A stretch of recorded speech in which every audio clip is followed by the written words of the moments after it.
بسم اللہ الرحمن الرحیم۔ شروع اللہ کا نام لے کر جو بڑا مہربان نہایت رحم والا ہے۔ اے پیغمبر صلی اللہ علیہ وآلہ وسلم، جو عورت تم سے اپنے شوہر کے بارے میں بحث و جدال کرتی اور اللہ سے شکایت رنج و ملال کرتی تھی، اللہ نے اس کی التجا سن لی اور اللہ تم دونوں کی گفتگو سن رہا تھا۔ کچھ شک نہیں کہ اللہ سنتا ہے، دیکھتا ہے۔ جو لوگ تم میں سے اپنی عورتوں کو ماں کہہ دیتے ہیں وہ ان کی مائیں نہیں ہو جاتی، ان کی مائیں تو وہی ہیں جن کے بطن سے وہ پیدا ہوئے۔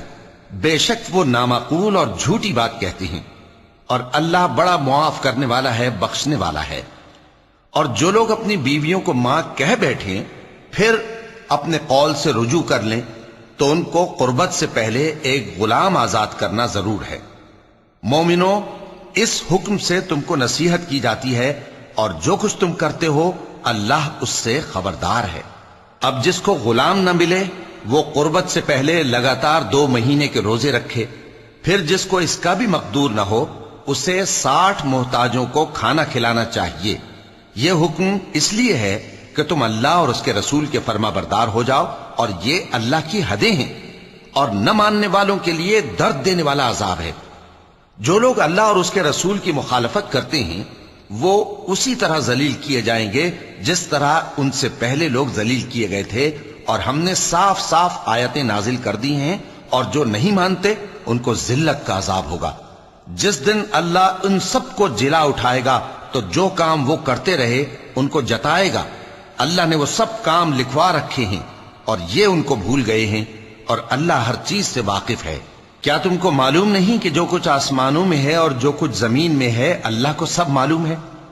کسی جگہ 3 شخصوں کی سرگوشی ہوتی ہے تو اللہ ان میں چوتھا ہوتا ہے، اور جہاں 5 آدمیوں کی سرگوشی ہو تو وہ ان میں چھٹا ہوتا ہے، اور نہ اس سے کم یا زیادہ مگر وہ ان کے ساتھ ہوتا ہے، خواہ وہ کہیں ہوں۔ پھر جو جو کام یہ کرتے رہے ہیں قیامت کے دن اللہ سب ان کو بتائے گا۔ بے شک اللہ ہر چیز سے واقف ہے۔ اے پیغمبر صلی اللہ علیہ وآلہ وسلم، کیا تم نے ان لوگوں کو نہیں دیکھا جن کو سرگوشیاں کرنے سے منع کیا گیا تھا، پھر جس کام سے منع کیا گیا تھا وہی پھر کرنے لگے؟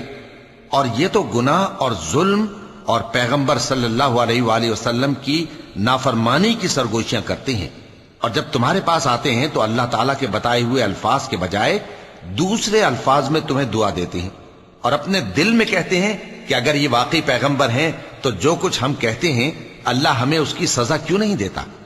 اے پیغمبر صلی اللہ علیہ وآلہ وسلم، ان کو دوزخ ہی کی سزا کافی ہے، یہ اسی میں داخل ہوں گے اور وہ بری جگہ ہے۔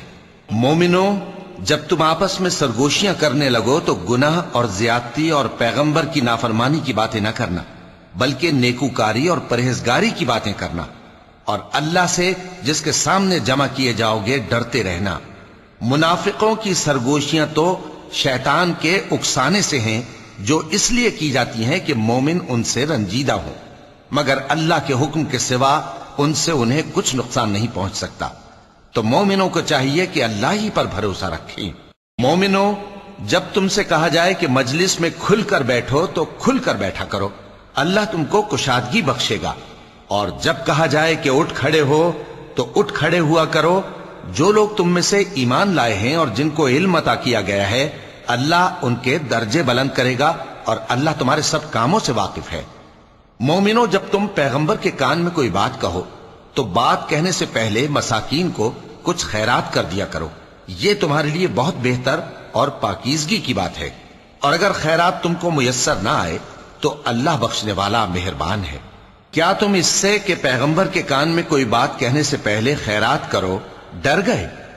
پھر جب تم نے ایسا نہ کیا اور اللہ نے تمہیں معاف کر دیا تو نماز قائم کرتے رہو اور زکوٰۃ دیتے رہو، اور اللہ اور اس کے رسول صلی اللہ علیہ وآلہ وسلم کی فرما برداری کرتے رہو، اور جو کچھ تم کرتے ہو اللہ اس سے خبردار ہے۔ بھلا تم نے ان لوگوں کو نہیں دیکھا جو ایسے لوگوں سے دوستی کرتے ہیں جن پر اللہ کا غضب ہوا؟ وہ نہ تم میں ہیں نہ ان میں، اور جان بوجھ کر جھوٹی باتوں پر قسمیں کھاتے ہیں۔ اللہ نے ان کے لیے سخت عذاب تیار کر رکھا ہے۔ یہ جو کچھ کرتے ہیں یقیناً برا ہے۔ انہوں نے اپنی قسموں کو ڈھال بنا لیا ہے اور لوگوں کو اللہ کے رستے سے روک دیا ہے، سو ان کے لیے ذلت کا عذاب ہے۔ اللہ کے عذاب کے سامنے نہ تو ان کا مال ہی کچھ کام آئے گا اور نہ اولاد ہی کچھ فائدہ دے گی۔ یہ لوگ اہل دوزخ ہیں، اس میں ہمیشہ جلتے رہیں گے۔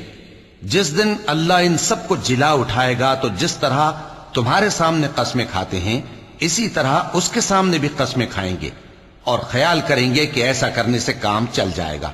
سنو، یہی تو ہیں جھوٹے۔ شیطان نے ان کو قابو میں کر لیا ہے اور اللہ کی یاد ان کو بھلا دی ہے۔ یہ لوگ شیطان کا ٹولہ ہیں، اور سن رکھو کہ شیطان کا ٹولہ ہی نقصان اٹھانے والا ہے۔ جو لوگ اللہ اور اس کے رسول صلی اللہ علیہ وآلہ وسلم کی مخالفت کرتے ہیں وہ نہایت ذلیل ہوں گے۔ اللہ نے یہ بات لکھ دی ہے کہ میں اور میرے پیغمبر ضرور غالب رہیں گے۔ بے شک اللہ زور آور ہے، صاحب اقتدار ہے۔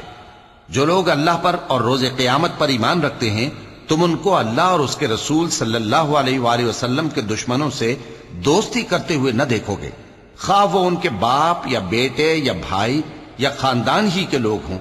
یہ وہ لوگ ہیں جن کے دلوں میں اللہ نے ایمان کو نقش کر دیا ہے اور اپنے فیض سے ان کی مدد کی ہے، اور وہ ان کو بہشتوں میں جن کے نیچے نہریں بہ رہی ہیں داخل کرے گا، جن میں وہ ہمیشہ رہیں گے۔ اللہ ان سے خوش اور وہ اللہ سے خوش۔ یہی لوگ اللہ کی جماعت والے ہیں۔ سن رکھو کہ اللہ کی جماعت والے ہی کامیاب ہوں گے۔ صدق اللہ العظیم۔